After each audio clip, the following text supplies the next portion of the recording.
তার ফ্যাসিবাদী যেই আচরণ গত 16 বছর ধরে এই দেশে চলমান ছিল, সেই আচরণ ছাত্রদের উপর চাপিয়ে দিয়ে এবং বাংলাদেশে কোনো আন্দোলনে এত হতাহত, এত শহীদ আমরা দেখিনি, এমন একটি ন্যাক্কারজনক ঘটনা ঘটিয়ে আমাদেরকে বাধ্য করেছে এই ফ্যাসিবাদী সরকার এবং ব্যবস্থা বিলোপের দাবিতে, এক দফা দাবিতে আন্দোলনে যেতে। আমরা সারা দেশের ছাত্র জনতার অংশগ্রহণে একটি সফল অভ্যুত্থানের মাধ্যমে এই শেখ হাসিনার পতন নিশ্চিত করেছি।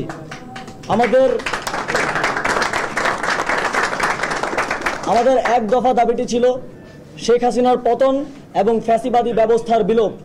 আমরা মনে করি যে এই ফ্যাসিবাদী ব্যবস্থা থাকলে আবারও দেশে শেখ হাসিনার জন্ম নিতে পারে, আবারও যে কোনো সরকার ফ্যাসিবাদী কিংবা স্বৈরাচারী রূপ ধারণ করতে পারে। আমরা শেখ হাসিনার পতনকে আমাদের একটি প্রাথমিক বিজয় হিসেবে মনে করি এবং চূড়ান্ত বিজয়ের জন্য আমাদের আন্দোলন চলমান থাকবে। আমাদের যেই লং মার্চ টু ঢাকা কর্মসূচি আজকে ছিল, সেখান থেকে আমরা গণভবন ঘেরাও করতে গিয়েছিলাম এবং ছাত্র জনতা ঢাকায় অবস্থান করছে। তাদেরকে আমরা শান্তিপূর্ণভাবে ঢাকায় অবস্থান করতে এবং যারা এখনও ষড়যন্ত্র করে যাচ্ছে ফ্যাসিবাদী ব্যবস্থাকে টিকিয়ে রাখার জন্য, তাদের দিকে ক্লোজ লুক এবং নজর রাখতে আহ্বান জানাচ্ছি। এই মুহূর্তে আপনাদের সামনে বক্তব্য এবং কিছু নীতিগত সিদ্ধান্ত জানাবেন, পেশ করবেন আমাদের আন্দোলনের অন্যতম প্রধান সমন্বয়ক মোহাম্মদ নাহিদ ইসলাম। প্রথমেই আজকের যে ছাত্র নাগরিক অভ্যুত্থানের মাধ্যমে এই ফ্যাসিস্ট হাসিনার পতন করা হলো, এই ছাত্র নাগরিক অভ্যুত্থানটিকে আমরা আমাদের যে আন্দোলনের শহীদ এবং হতাহত এবং মুক্তিকামী ছাত্র জনতাকে উৎসর্গ করছি। আমাদের এক দফা এবং কমিটমেন্টটি আমরা এই মুহূর্তে স্মরণ করিয়ে দিচ্ছি।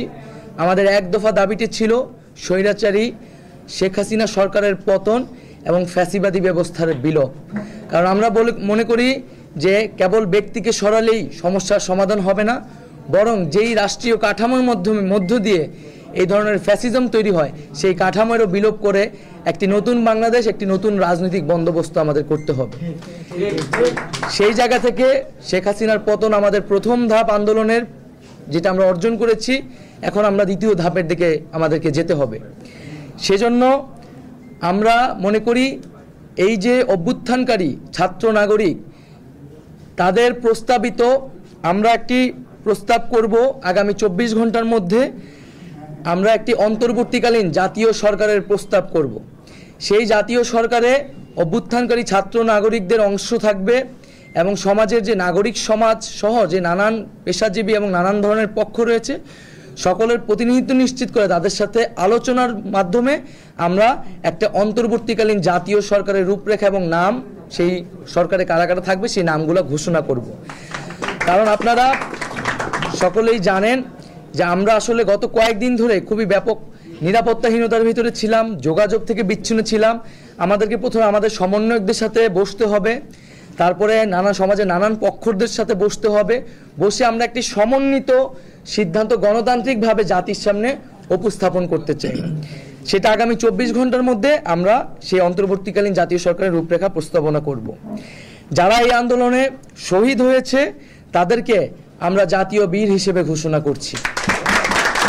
এবং এছাড়াও যারা এই ফ্যাসিস্ট রেজিমে গত কয়েক বছরে শহীদ হয়েছেন তাদেরকেও আমরা আজকের এই দিনে স্মরণ করছি।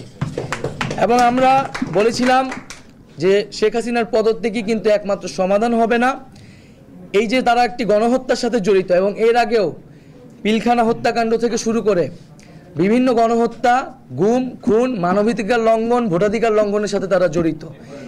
এর অবস্থায় বিচারের ব্যবস্থা করতে হবে। শেখ হাসিনা পালিয়ে গেলেই হবে না, আমরা তাকে বিচারের আওতায় আনব। এবং শুধু ফ্যাসিবাদ, যারা ফ্যাসিজমে সরাসরি সহায়তা করেছে এবং তাদের সমর্থক, তাদেরকে বিচারের আওতায় আনা হবে।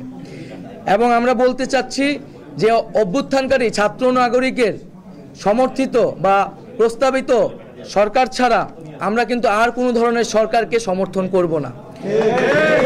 সেটা সেনা সমর্থিত সরকার হতে পারে বা জরুরি অবস্থা দিয়ে রাষ্ট্রপতি শাসিত সরকার হতে পারে। আমরা এই ধরনের কোনো সরকারকে বিপ্লবী ছাত্র জনতা গ্রহণ করবে না।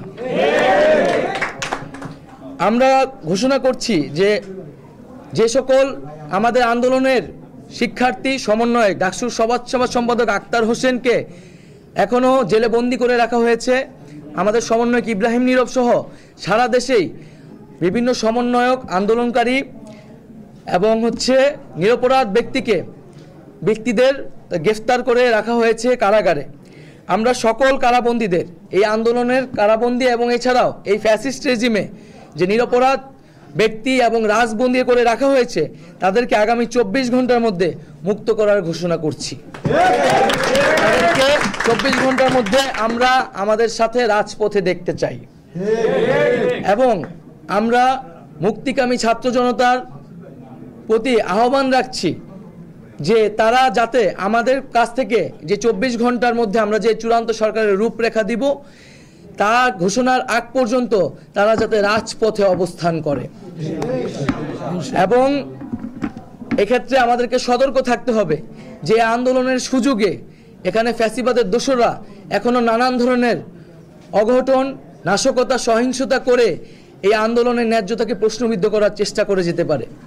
আমরা আহ্বান জানাচ্ছি সকলের প্রতি, এই দেশ আমার, এই রাষ্ট্রীয় সম্পদ আমাদের, সেক্ষেত্রে কেউ যাতে কোনো ধরনের লুটপাট, সাম্প্রদায়িক হামলা, কোনো ধরনের উস্কানিতে কান না পাতে মুক্তিকামী ছাত্র জনতাকেই সতর্ক থাকতে হবে এবং দেশের সম্পদ রক্ষা করতে হবে।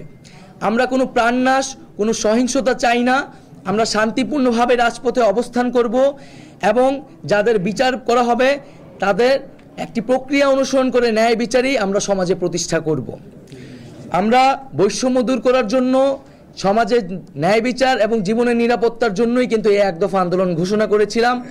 সেই ঘোষণার প্রতি যাতে সবাই শ্রদ্ধাশীল থাকে এবং বৈষম্য বিরোধী ছাত্র আন্দোলনের নেতৃত্বে এই অভ্যুত্থান সংগঠিত হয়েছে এবং আমরা আহ্বান জানাচ্ছি যে বৈষম্য বিরোধী ছাত্র আন্দোলন সকলের জীবন এবং জানমালের নিরাপত্তার জন্য মাঠে থাকবে, সে বিষয়ে সবচেয়ে বেশি সতর্কতা দিয়ে আমরা রাজপথে থাকব এবং আমরা আহ্বান জানাচ্ছি, আমরা ঘোষণা করছি যে যাতে বাংলাদেশে আমরা একটা ঐক্যবদ্ধভাবে এই গণঅভ্যুত্থানের কাছাকাছি গণঅভ্যুত্থানের মাধ্যমে সরকার পতন করেছি, আমাদের এখন ঐক্যবদ্ধ থাকতে হবে।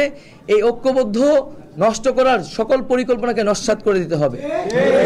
সেজন্য আমরা বারবার বলেছি যে আমরা এই হাসিনা রেজিম, এই ফ্যাসিবাদী ব্যবস্থার বিপরীতে, খুনি সরকারের বিপরীতে প্রতিবাদী জনতা। এখানে কোনো দল, মত, ধর্ম নির্বিশেষে আমরা সবাই ঐক্যবদ্ধ হয়েছি। এখানে কোনো ধরনের সাম্প্রদায়িক উস্কানি, কোনো ধরনের নাশকতা বা বিভাজনের চেষ্টা করা হলে মুক্তিকামী ছাত্র জনতাকে তা রুখে দিতে হবে। আমি আবারও এই গণ অভ্যুত্থানের জন্য সকলকে ধন্যবাদ জানাচ্ছি, সকলকে অভিনন্দন, দেশবাসীকে অভিনন্দন জানাচ্ছি এবং আমরা আগামী 24 ঘন্টার মধ্যেই অন্তর্বর্তীকালীন জাতীয় সরকারের রূপরেখা হাজির করব। তার জন্য সকল পক্ষের সাথে আমরা আলোচনা করব, আমাদের সকল সমন্বয়কদের সাথে আলোচনা করব এবং এই কাজটি করার জন্য লিয়াজু কমিটি হয়তো রাতের মধ্যেই প্রেস রিলিজের মাধ্যমে আপনাদেরকে জানিয়ে দিব যে আমাদের পক্ষ থেকে কারা আসলে এই বিভিন্ন পক্ষের সাথে আলোচনায় বসবে। এক্ষেত্রে আপনাদের যদি আর কোনো প্রশ্ন থাকে, জিজ্ঞাসা থাকে, সেই প্রশ্নগুলো আলোকে হয়তো আমরা কোনো কথা বলতে পারি। আমরা ইতিমধ্যে দেখেছি যে আমরা বিভিন্ন রাজনৈতিক দলের প্রধানদেরকে দেখে আর্মি চিফ তারা একটা ইন্টারিম গভর্নমেন্টের দিকে আগাচ্ছে। সেক্ষেত্রে এই বিরোধী যে রাজনৈতিক দলগুলো আছে তাদের প্রতি আপনাদের কি আহ্বান? আমাদের আহ্বান থাকবে যে বৈষম্য বিরোধী ছাত্র আন্দোলন এবং বিপ্লবী যে ছাত্র নাগরিক তাদের নেতৃত্বেই কিন্তু এই অভ্যুত্থানটি ঘটেছে। ফলে জনগণ তাদের নেতৃত্বে মাঠে নেমে এসেছিল, তাদের নেতৃত্বে জীবন দিয়ে, তাদের আহ্বানেই জীবন দিয়েছিল। তো তাদের সাথে তাদের যেই প্রস্তাবনা, সেই প্রস্তাবনার প্রতি কিন্তু দেশের মানুষের শতভাগ আস্থা রয়েছে। বিরোধী দল সহ সকল পক্ষকে আমরা আহ্বান জানাবো যে তারাও এই যে বিপ্লবী ছাত্র নাগরিক তাদের প্রতি যাতে সেই আস্থাটা রাখে। কারণ যদি এখানে কোনো ধরনের চক্রান্ত বা পরিকল্পনা অংশ নেয় এই ফ্যাসিস্ট রেজিম শেখ হাসিনাকে সরিয়ে তার কোনো বি টিমকে বসাতে চায় এবং সেক্ষেত্রে যদি কোনো রাজনৈতিক দল বা পক্ষ অংশগ্রহণ করে সেক্ষেত্রে কিন্তু বাংলাদেশের জনগণ তাকে গ্রহণ করবে না, প্রত্যাখ্যান করবে। গণমাধ্যমে প্রকাশিত হয়েছে আপনাদের 3 জন সমন্বয়ক বাকি রাজনৈতিক দলের নেতাদের সাথে 3 জন সমন্বয়ক বঙ্গভবনে প্রবেশ করেছে। আপনারা এই বিষয়টা জানেন কিনা, সেখানে তারা এই বিষয়ে কোনো কথা বলেছে কিনা? এখানে আমরা বলতে চাই আন্দোলনের যারা মূল সমন্বয়কারী যে চেহারাগুলোকে আপনারা হয়তো চেনেন তারা সবাই এখানে উপস্থিত আছে। আমরা কিন্তু ফ্যাসিবাদী ব্যবস্থার বিলোপ চেয়েছি। বঙ্গভবনে যে রাষ্ট্রপতি থাকেন তিনি ফ্যাসিবাদী ব্যবস্থারই একটা অংশ বিষয়। তো আমাদের সাথে কোনো আলোচনা ব্যতি রেখে 3 সমন্বয়ক সেখানে গিয়েছেন, এ বিষয়ে আমরা তাদের সাথে কথা বলবো এবং কথা বলে যদি কোনো উপযুক্ত উত্তর তারা না দিতে পারেন সে বিষয়ে আমরা ব্যবস্থা নিব, বৈষম্যবিরোধী ছাত্র আন্দোলন ব্যবস্থা নেব। সেনাপ্রধানের পক্ষ থেকে দাবি করা হয়েছে যে আপনাদের সাথে যোগাযোগ করার চেষ্টা করা হয়েছে, এখন মিস করতে পারে না এবং তারা বলছেন যে যেহেতু আসিফ নজরুল স্যারকে তারা বলে সম্মান করে তার সাথে তারা কথা বলছে। আপনাদের সাথে আসলে সেনাপ্রধানের পক্ষ থেকে বা আসিফ নজরুল স্যারের পক্ষ থেকে কোনো আলোচনা বা কথা বলতে পারে না, আমরা এখন পর্যন্ত সে ধরনের কোনো আলোচনার প্রস্তাব পাইনি। আমরা বরাবরই বলেছি আমরা রাজপথ থেকে এই আন্দোলনের শুরু হয়েছে, আমরা রাজপথেই সকল ফয়সালা করব এবং আমরা যেহেতু আমাদের যেটা আমি বললাম যে আমাদের নিরাপত্তার বিষয়টি এখনো পর্যন্ত নিশ্চিত আমরা করতে পারি না। আমরা মোবাইল ছাড়া আমাদের সমন্বয়কদের সাথে আমাদের যোগাযোগ ঠিকমতো হয়নি। তো এই নিরাপত্তার জায়গাগুলো আমরা সমন্বয়কদের সাথে আগে প্রথমে যোগাযোগ করে সারা দেশের সকল সমন্বয়ক আন্দোলনকারী প্রতিনিধিদের সাথে যোগাযোগ করে তাদের সিদ্ধান্ত নিয়েই আসলে আমরা পরবর্তী স্টেপগুলো নিব। সেক্ষেত্রে প্রস্তাবনা আসলে আমরা সকলে আলোচনা করে সেই বিষয়টি জানাবো। তবে আমাদের জায়গা থেকে আমরা রাষ্ট্রের সকল স্টেক হোল্ডারদের সাথে বসতে চাই, আমাদের জায়গা থেকেও সে আহ্বানটি থাকবে। না, আমাদের কাছে এরকম কোনো প্রস্তাব আসে না। গণমাধ্যম কর্মীদের উপর গত কয়েকদিন থেকে হামলা করা হচ্ছে, গাড়ি জ্বালিয়ে দেওয়া হচ্ছে, যেখানেই পাচ্ছে সেখানেই পেটানো হচ্ছে। গণমাধ্যম কর্মীরা কোথাও হেফাজত না, সব জায়গায় তারা আজকে পর্যন্ত সব জায়গায় মানে আঘাতের শিকার হয়েছে। এই বিষয়টা আপনাদের কাছে আমরা পৌঁছানোর চেষ্টা করছি, শেষ পর্যন্ত যদিও কাজ হয় নাই। গণমাধ্যম কর্মীদের এই যে এত হামলা, সেই বিষয়টা আপনারা অবগত কিনা? বাকি যারা হামলা করছে তাদের বিষয়ে আপনারা কোনো ব্যবস্থা নেবেন কিনা? পরবর্তী গণমাধ্যম কর্মীদের নিরাপত্তার স্বার্থে আপনাদের কোনো বিবৃতি আছে কিনা? আচ্ছা, আমরা যদি আমাদের জায়গা থেকে স্পষ্ট বলি, আমরা যখন থেকে আমাদের এই আন্দোলনটি শুরু করেছিলাম সেদিন থেকে শুরু করে আমরা শাহবাগে যতদিন ছিলাম আপনারা আপনাদের সর্বোচ্চটুকু দিয়ে আমাদেরকে সহযোগিতা করেছেন। আপনাদের মাধ্যমেই আমাদের প্রত্যেকটি দাবি শুধু বাংলাদেশে নয় পুরো বিশ্বে ছড়িয়ে পড়েছে। সেই জায়গা থেকে আমরা আপনাদের সাথে যে সম্পর্কটি গড়ে উঠেছে সেটা সবসময় সৌহার্দ্যপূর্ণ ছিল। আমরা আমাদের জায়গা থেকে প্রত্যেক সময়টি জানিয়েছি যে আমাদের যে সাংবাদিক ভাইরা রয়েছেন, বোনেরা রয়েছেন, তাদেরকে যেন সর্বোচ্চ সহযোগিতাটুকু করা হয়। আপনারা দেখে থাকবেন আমাদের যে মূল গ্রুপ রয়েছে সেখান থেকে আমরা সবসময় এটি পোস্ট করেছি।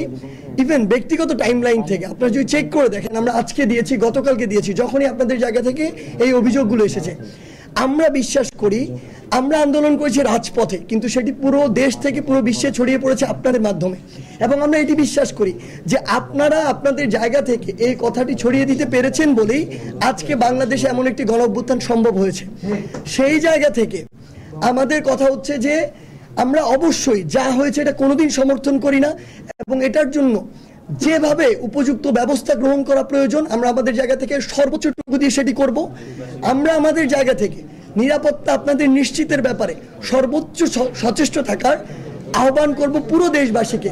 আমরা পুরো দেশবাসীকে বলতে চাই যে আমাদের এই গণমাধ্যম কর্মী যে ভাইরা রয়েছেন, বোনেরা রয়েছেন, তাদের জন্যই আজকে আমাদের সাথে কি হয়েছে এটি পুরো বিশ্বে গিয়েছে। সেই জায়গা থেকে তারা যেন তাদের সর্বোচ্চটুকু দিয়ে আপনাদেরকে সহযোগিতা করেন এবং যারা অসৎ উদ্দেশ্যে আমাদের আন্দোলনকে প্রশ্নবিদ্ধ করার উদ্দেশ্যে আপনাদের গাড়িতে আপনাদেরকে শারীরিকভাবে বা বিভিন্নভাবে হামলা করার চেষ্টা করেছে, তাদেরকে যেন সাধারণ জনগণ প্রতিহত করে।